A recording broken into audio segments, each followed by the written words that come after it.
Hey y'all, welcome back to the second part of our lesson today. Just want to finish off our script study of Trifles. If you haven't watched the first half of Trifles, you want to look in our Day 6 folder to watch the first part of this video, because we're just going to pick up where we left off in that play. I just want to point out that we have the script and comprehension guide attached right here. So if you haven't downloaded the script, or if you don't have a paper copy, I would click View to open it up in a new tab. One thing I'm going to note right here is I'm not going to turn the closed captioning on the YouTube video. It just wasn't good enough last time for my liking, so you'll want to listen up closely, but you can also follow along in the script. Yes, we finished at the bottom of page 5, so we're just looking at the top of page 6. So we have the shorter half of the play right now. It's about 10 minutes of watching, so we'll get right to that in just a moment here. I recommend following along in the script. It's okay to pause and read, or even just listen to the actors saying their lines as you follow along in the script. That's fine too. The other thing I would point out is the comprehension guide. I'm going to click View on that as well, although you can download it if you need your own copy. I'm just going to give a little quick recap of what we covered in the first half of this play in our comprehension guide. We will look at the last questions after we're done watching the video as well. So just a little recap of what we've seen so far in Trifles.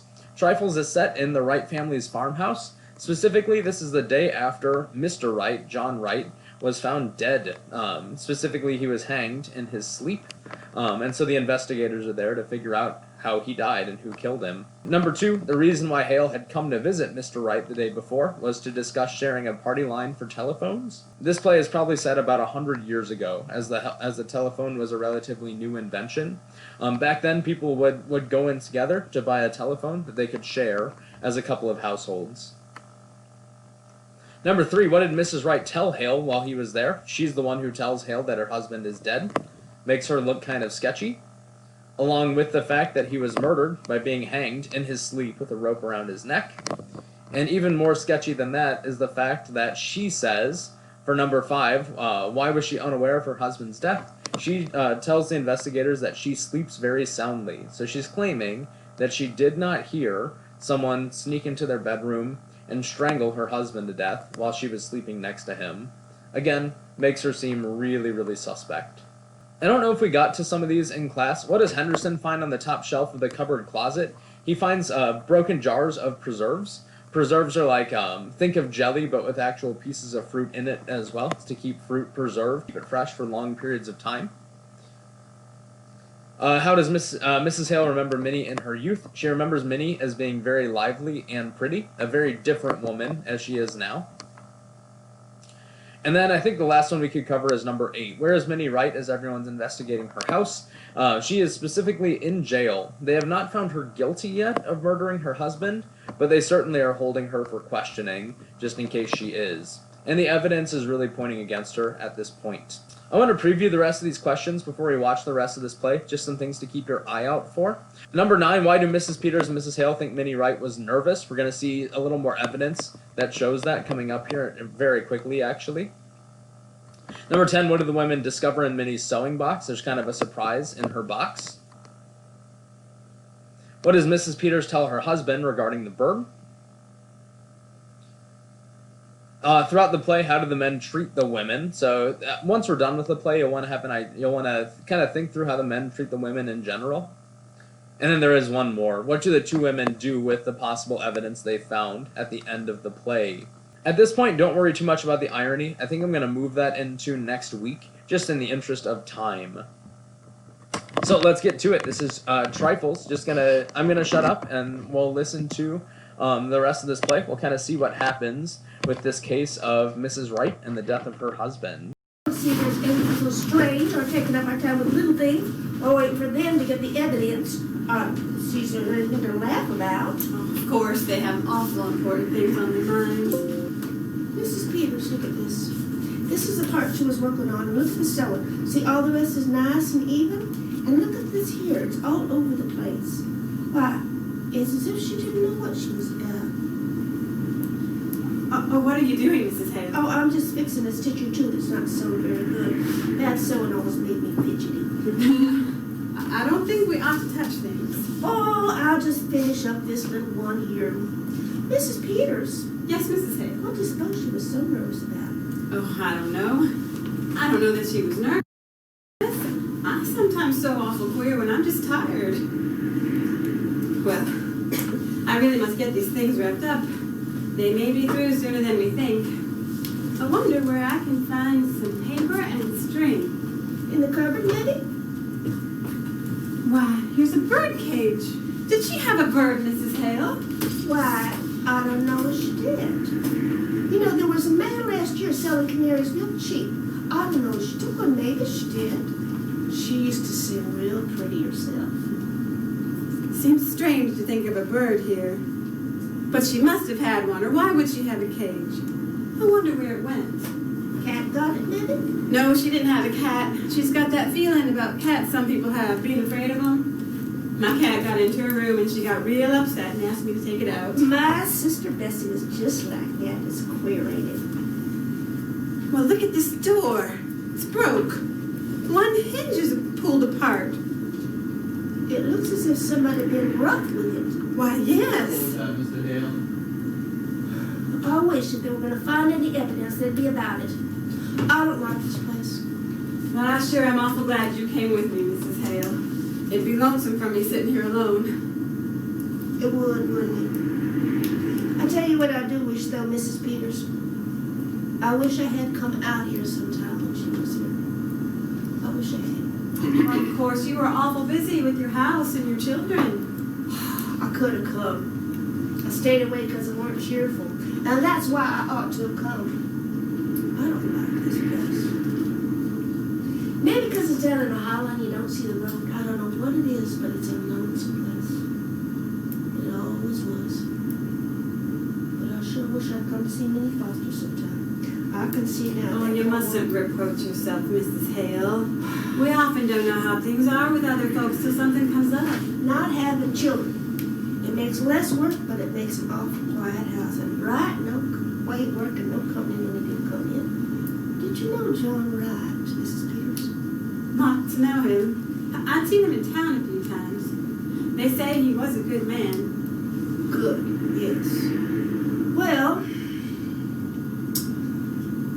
he paid his debts and he didn't drink. He kept his word as good as well with most, I guess, but he was a hard man, Mrs. Peters. Just to pass the time of day, like a cold wind that gets to the bone. Tell you what, why don't you take that quilt in with you when you go? I'll take up her mind. I think that's a nice idea, Mrs. Hale. There couldn't possibly be any objection to it, could there? What would I take? I wonder if all her patches are in here and her things. Well, here's some red. I bet some of her sewing things are in here. What a pretty box. Looks like something somebody might have given you. I bet her scissors are in here. Oh, now there's something wrapped up in a piece of silk. Oh, that's not her scissors. Oh, Mrs. Peters, It's the bird. But Mrs. Peters, its neck. Look at its neck. It's all other side, too. Somebody wrung its neck. There's the second surprise of the play right here. Not only is John Wright dead, but Minnie Wright's bird, her canary, is dead too. And notice a connection? They died the same way. Their necks have been wrung. They've been strangled to death. It's a pretty big piece of evidence if you think about it. Let's see what happens moving forward here. Well, ladies, have we decided if she was going to quilt it or knot it? We think she was going to knot it. Well, that's interesting. I'm sure. Is the bird flown? Cat got it. Is there a cat? Well, not now. They're superstitious, you know. They leave. No sign of anyone having come from the outside. Their own rope. Let's get upstairs again and go over it piece by piece. It would have had to have been someone who knew exactly She wrapped that bird. She was going to bury it in this pretty box.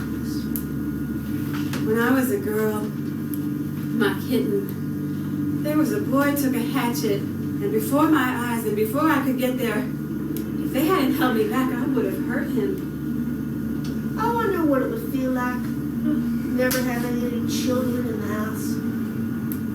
Wright wouldn't have liked this bird, the thing that sighed. She used to sing. You killed that too. We don't know who killed the bird. I knew John Wright. It was an awful thing that happened here that night, Mrs. Hale. Killing a man while he slept. Slipping a rope around his neck that choked the life out of him. His neck choked the life out of him. We don't know who killed him. We don't know. If there had been years and years of nothing, and then a bird to sing to you, it'd be awful still after the bird was still. I know what stillness is. When we homesteaded in the Dakotas, after my first baby died, and he was just 2 years old, and me with no other than... How soon do you suppose you're going to be through finding the evidence? I know what stillness is. The law has got to punish crime, Mrs. Hale. I wish you had known Minnie Foster when she wore a white dress and blue and stood up in that choir and sang. I wish I could come over and see her sometimes. That was a crime. That was a crime. Who's going to punish that? We mustn't take on. Oh, I might have known she needed help. I know how things can be for women. You know, it's a queer thing, Mrs. Peters. We all live close together. And we all live far apart. We all go through the same thing. It's just a different kind of the same thing. You know what I would do if I was you? I wouldn't tell her that the food was gone. Tell her it's all right. Take that in the show to her. She may never know if it's gone or not. My, it's a good thing the men weren't here. And they just laugh, getting all stirred up about a little thing like a dead canary. As if that could have anything to do with... Well, wouldn't they just laugh? Maybe they would. Maybe they wouldn't. No, Peters. It's all perfectly clear except a reason for doing it. But you know women and juries. If there was some definite thing, something to show, some connection to this strange way of doing it. Well, I've got the team hooked up. Very cold out there. Yeah, I'm gonna stay back here a while myself. You can send Frank back for me, can't you? I want to go over everything. I'm not satisfied we can't do better. You want to see what Mrs. Peters is going to take in? No, they're not very dangerous things the ladies have picked out. And Mrs. Peters doesn't need supervising. For that matter, a sheriff's wife is married to the law. You ever think of it that way, Mrs. Peters? Not just that way. Married to the law. George, I just want you to come here for a minute. We ought to take a look at these windows. Oh, windows. We'll be right out, Mr. Hale.